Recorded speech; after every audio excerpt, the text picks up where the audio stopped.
السلام عليكم مواطنين aan jecelahay jamhuuriyadda Soomaaliland dhamaantiin maanta waa maalin kale oo qiimo ku leh taariikhda qarankeena waa maalin kale oo aynu gudanay waajib dastuuri inagu wada ahaa waxaan se ugu horeyn mar kale tacsi u diraya qoyska iyo qarankeena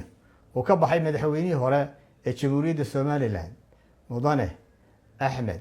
Maxamed Maxamuud Siilaanyo maadaama uu dalku ku jiro tacsi qaran geerida madaxweynaha waxa waajib ah inaanay jirin wax kasta oo muujinaya damaashaad iyo dabaaldega natiijada doorashada lagu dhawaaqay taa beddelkeeda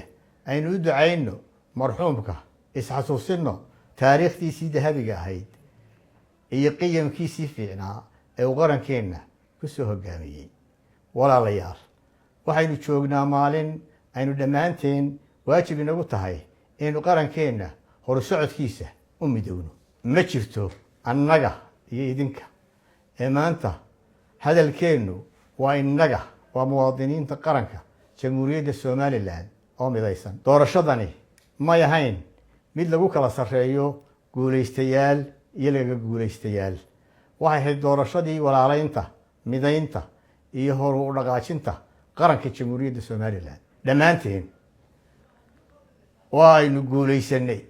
qaranka jamhuuriyadda Soomaaliland ayaa guulaystay madaxweyne biixi ayaa guulaystay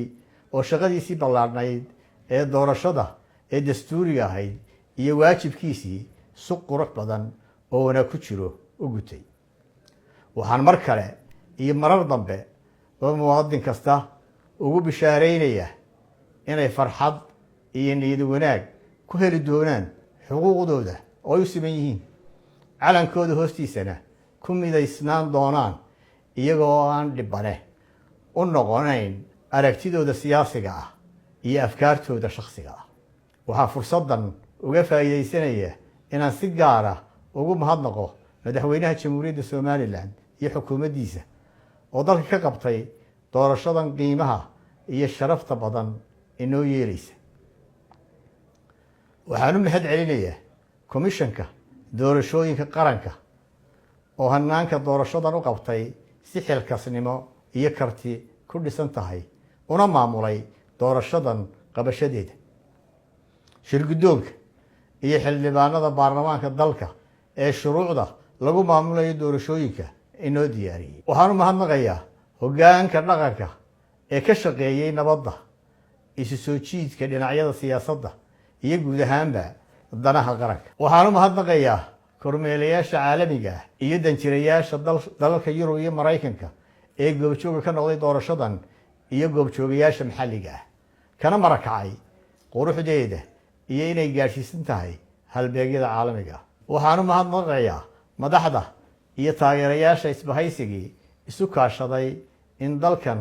isbeddel dhabdoon ka dhaco oo ugu horeeyo xisbiga ka ururkii barwaaqo ururkii talawadaag iyo ururkii shacabka waxaa kale oo aan u mahadnaqayaa mas-uuliyiinta howlwadeennada iyo guud ahaanba muraaqibiinta xisbiga wadani ee ka shaqeeyey doorashadan quruxda badan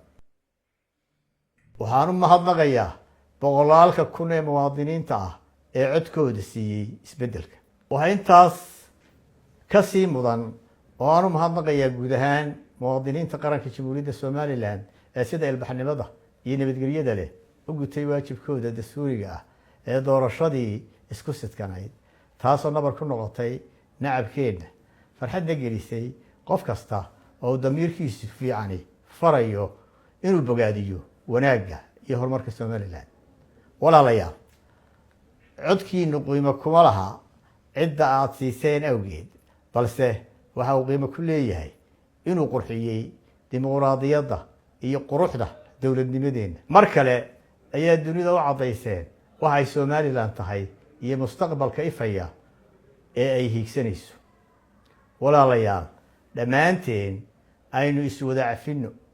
aynu hore u soconno aynu isu wada hambalyayno guusha aynu wada gaadhnay aynu wada jir u dhisno qarankeena aynu isu kaashanno sidii aynu ubadkeena mustaqbal wanaagsan ugu samayn lahayn ugu dambayn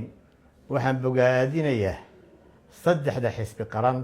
ee jamhuuriyadda somalilan usoo baxay ee waddani kaah iyo kulmiye.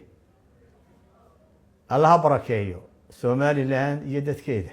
somalilan ha guulaysato. somalilan ha badhaadho. somalilan nabad iyo horumar ha ku waarto.